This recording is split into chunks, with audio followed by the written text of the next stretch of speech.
दिल्ली की सड़कों पर जो तस्वीरें दिखाई पड़ी उसने देश की आत्मा को झकझोर के रख दिया, क्योंकि वो शिक्षक जो लाखों बच्चों को अंधेरे से निकालकर सफलता की रोशनी तक पहुंचाते थे, वो अपने बच्चों के हक की लड़ाई के लिए सड़कों पर उतरे तो लाठियां मिली, हिरासत मिली और पुलिस की बदजुबानी सुनने को मिली। तमाम teacher, Neetu ma'am, Sanjeev sir, अभिनय शर्मा, उनकी जो तस्वीरें आई वो परेशान करने वाली थी। परेशान इसलिए क्योंकि गुरु अपने छात्रों के हक की बात करने आए थे।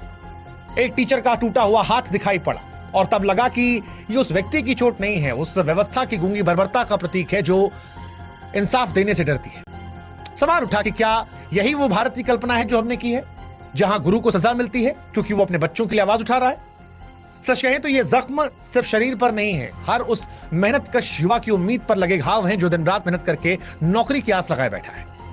ये हर उस मां बाप की पीड़ा है जो बच्चे को बेहतर कल देना चाहती है। और इसीलिए हम कह रहे हैं कि ये सिर्फ एक प्रदर्शन नहीं है, ये उस व्यवस्था के खिलाफ एक चीख थी जो पारदर्शिता का दावा तो करती है लेकिन सवालों से आंखें चुरा लेती है। जब गुरु और शिष्य दोनों सड़कों पर हों और उनके हिस्से में लाठी आए तो साहब सिर्फ सवाल परीक्षा का नहीं रहता है, फिर सवाल पूरे सिस्टम से उठता है कि कैसा देश है, कैसा लोकतांत्रिक देश है जहां पर न्याय मांगना गुनाह है। क्योंकि जब शिक्षक और छात्र दोनों इंसाफ की मांग करते लहूलुहान हो तो लड़ाई सिर्फ उनकी नहीं होती है, लड़ाई पूरे समाज की होती है। और आज इसीलिए एसएससी सीजीएल विवाद पर जब उम्मीदें टूटी तो हमें लगा कि आइए इनका साथ दे एक बेहतर भविष्य के लिए। एसएससी सीजीएल का विवाद क्या है वो आपको समझाते हैं। दरअसल एसएससी यानी स्टाफ सिलेक्शन कमीशन की सीजीएल परीक्षा हर साल करोड़ों युवाओं के लिए सरकारी नौकरी की उम्मीद लेकर आती है।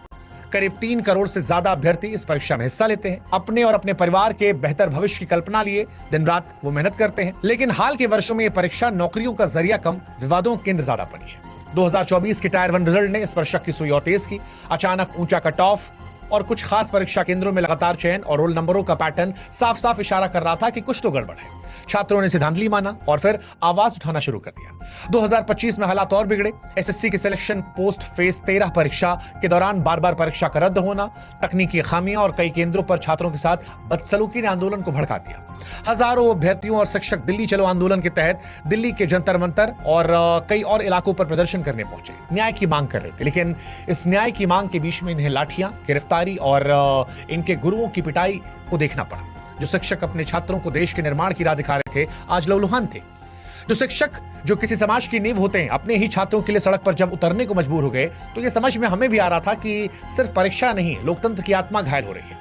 और नीतू मैम, अभिनय शर्मा या भोला यादव, आदित्य रंजन, ये आज सिर्फ एक कोचिंग सेंटर के शिक्षकों के नाम नहीं थे, ये उस आवाज का प्रतीक थे जो छात्रों की उम्मीदों के लिए आज सामने आए थे। एक शिक्षक ने जब पुलिस वाले से पूछा कि आप इतना डरते क्यों हैं सवालों से, तो पुलिस वाले ने कहा वर्दी पहनोगे समझ में आएगा। शिक्षक ने कहा पहनी तो उतार दी, बोला मर्द होते तो पहने रहते। इस तरह के शब्दों का चयन, शिक्षक को लेकर मर्दानगी का जिक्र करना, समझ नहीं आ रहा था कि किसे बचाया जा रहा है, किसे छिपाया जा रहा है, क्योंकि हक की बात करना कहां से गलत हो जाता है। वो पुलिस वाला भी जो नौकरी कर रहा है उसे भी किसी ने पढ़ाया होगा। और क्या बात रखने के लिए डंडा पड़ेगा? शिक्षकों का यह आरोप था कि एसएससी ने जिस एडुकेटी नामक कंपनी को परीक्षा आयोजन की जिम्मेदारी दी वो पहले से ही तकनीकी खामियां और गड़बड़ियों के आरोप से घिरी है। फिर भी बार बार उसी कंपनी को जिम्मेदारी देना क्या महज लापरवाही है या कुछ और गहरा? क्या ये एक सुनियोजित खेल नहीं जिसमें छात्रों के भविष्य दांव पर लगाया जा रहा है? लाखों युवा हर साल मेहनत करते हैं, सालों का संघर्ष होता है, उनके परिवारों की उम्मीदें होती हैं। क्या ये सब कुछ एक ऐसी कंपनी के भरोसे छोड़ देना ठीक है जिसकी साख पर पहले से सवाल है? अभ्यर्थी कई मांग कर रहे हैं। एसएससी सीजीएल अभ्यर्थियों ने अपनी मांगों को स्पष्ट किया। ये मांगे न केवल उनके हक की लड़ाई थी बल्कि एक पारदर्शी और निष्पक्ष व्यवस्था की स्थापना की तरफ इशारा कर रही थी। पहली मांग थी एडुकेटी पर प्रतिबंध। इस कंपनी की तकनीकी अक्षमता और संदिग्ध भूमि के चलते छात्र कह रहे हैं कि इसे परीक्षा आयोजन से हटाया जाए। दूसरा, परीक्षा और परिणाम की तारीखें तय हो।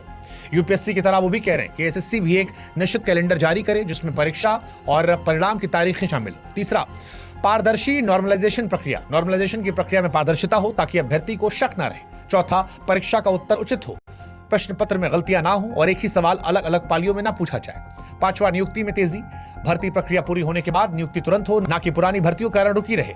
छठा, वेटिंग लिस्ट, चयनित अभ्यर्थियों के बाद वेटिंग लिस्ट जारी की जाए। सातवीं, परीक्षा केंद्रों की सुगमता, केंद्र दूर दराज या पहुंच से बाहर ना हो, यातायात और बुनियादी सुविधाएं उपलब्ध हो। इसके अलावा प्रशिक्षित स्टाफ की मांग थी निष्पक्षता के साथ कि केंद्रों पर जो प्रशिक्षित कर्मचारी हों इसके अलावा अभ्यर्थियों के साथ दुर्व्यवहार न किया जाए और तकनीकी खामियों का अंत हो, सर्वर धीमा, सिस्टम हैंग होने जैसी समस्याएं जो हैं वो खत्म कर दी जाए। अब ये कोई असंभव मांगे नहीं है या कोई ऐसी नाजायज मांगे नहीं है, ये एक ऐसी व्यवस्था की मांग है जो निष्पक्ष, पारदर्शी और अभ्यर्थियों के प्रति जवाबदेह हो। हर कुछ सालों में जब एसएससी का नाम बार बार विवादों में आता है, धांधली के जरिए, पेपर लीक के जरिए अभ्यर्थियों का भरोसा टूटता है, तो फिर ये मांगे नाजायज नहीं लगती हैं।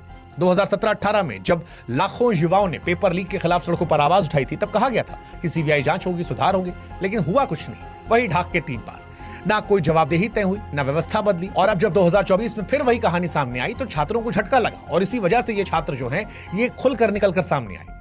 लाखों अभ्यर्थी समझ ही नहीं पाए पिछली बार की चयन से चूक कैसे गए या किसी और की सेटिंग कैसे उन्हें आगे निकाल गई। 2025 में हालात बेकाबू हैं, छात्र फिर परेशान है और इसी वजह से जब तकनीकी खराबियां नहीं कम हो रही, परीक्षा केंद्रों पर बदइंतजामियां नहीं रुक रही, छात्रों का भरोसा टूट रहा है, तब छात्र शिक्षकों के साथ सड़कों पर उतरे थे। लेकिन वहां ये लाठीचार्ज एक समाज के तौर पर सवाल उठाता है। आज एसएससी का ये आंदोलन एक जन आंदोलन बन गया है। अब सवाल उठ रहा है कि क्या इसे सुना जाएगा, समझा जाएगा, या जो आज तस्वीर दिखाई गई वही रवैया आगे रहेगा। हालांकि ये पहला मौका नहीं है। बीते कुछ सालों में, चाहे वो रेलवे रिफॉर्म की बात की जाए, शिक्षक भर्ती की बात की जाए, तमाम ऐसे संगठन हैं जो अपनी मांगों को लेकर सड़कों पर उतरते हैं और जब भी वो उतरते हैं तो उनकी मांगों को ऐसा लगता है कि अनसुना कर दिया जाता है। इस बार भी एसएससी अपनी खामियों को ठीक करने की बजाय ऐसा लग रहा कि आंख मूंद रहा है। क्या यह महज नाकामी है या जानबूझकर की जा रही लापरवाही ताकि भ्रष्ट तंत्र को पाल पोस कर जिंदा रखा जाए? अभ्यर्थी अब सिर्फ परीक्षा नहीं, जवाबदेही की मांग कर रहे हैं। उनका साफ कहना है कि जब तक एसएससी के शीर्ष अधिकारियों को जवाबदेह नहीं ठहराया जाएगा, तब तक ऐसी कंपनियों से पल्ला नहीं छुड़ाया जा सकता जिनकी साख संदिग्ध है। तब तक ये सिलसिला चलता रहेगा।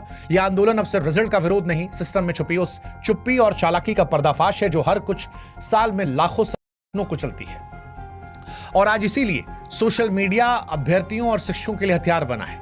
तमाम जो छात्र हैं वो अलग अलग हैशटैग के जरिए लाखों ट्वीट कर रहे हैं, एक्सपर्ट टॉप ट्रेंड कर रहे हैं, अभ्यर्थी अपनी अपनी कहानियों को साझा कर रहे हैं, कैसे उन्हें सालों की मेहनत की और कैसे आर्थिक तंगी में परीक्षा दी, कैसे एक भ्रष्ट व्यवस्था ने उनके सपनों को चल दिया। लेकिन सवाल यही है कि क्या सोशल मीडिया की आवाज सिस्टम के कानों तक पहुंचेगी या सिर्फ डिजिटल शोर रह जाएगी? जब अभ्यर्थी सड़कों पर उतरते हैं तो लाठीचार्ज होता है, जब शिक्षक भूलते हैं तो हिरासत में ले आता है। और यही सवाल होता है कि क्या लोकतंत्र में हक मांगना गुनाह है? लाठीचार्ज और हिरासत के बावजूद अभ्यर्थी शिक्षक हार नहीं मान रहे।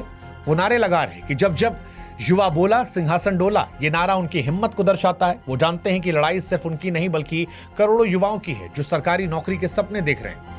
शिक्षक नीतू मैम कहती हैं कि सबको इन लोगों ने मार के भगाया, लेकिन ये हिंसा अभ्यर्थियों का हौसला नहीं तोड़ पाई। वो फिर एकत्रित हो रहे हैं, अपनी मांगों को दोहरा रहे हैं और व्यवस्था से जवाब मांग रहे हैं। यह आंदोलन अब सिर्फ एसएससी तक सीमित नहीं, रेलवे, बीपीएससी और अन्य भर्ती परीक्षाओं में व्याप्त भ्रष्टाचार के खिलाफ एक बड़ा जन आंदोलन बन गया है। एसएससी सीजीएल को लेकर उठे विरोध प्रदर्शन सिर्फ एक परीक्षा या परिणाम का मामला नहीं, ये भारत की भर्ती व्यवस्था में फैले उस गहरे रोग का लक्षण है जो लाखों युवाओं के सपनों को चल रहा, शिक्षकों की आवाज को खामोश कर रहा और भ्रष्टाचार को खुलेआम फलने फूलने दे रहा। जिस सिस्टम में पारदर्शी की जगह संदेह हो और सवाल पूछने पर लाठियां मिले, यकीन मानिए वो देश विश्व गुरु तो नहीं बन सकता जहां पर छात्र और शिक्षक एक साथ लाठियां खा रहे हैं। उम्मीद है सरकार, सिस्टम इस पर ध्यान देंगे। सरकार के पास दो रास्ते हैं, या तो छात्रों की आवाज सुने, शिक्षकों की बात माने, उनकी मांगों को गंभीरता से लेकर उन संदिग्ध कंपनियों पर कार्रवाई करे, कार्यप्रणाली को बेहतर करे, पारदर्शिता और जवाबदेही सामने लाए,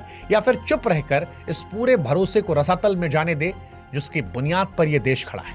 आज युवा और शिक्षक सड़कों पर हैं क्योंकि सिस्टम ने उन्हें हर ओर से निराश किया है। उनके पास न्याय मांगने के सिवा कोई रास्ता नहीं बचा।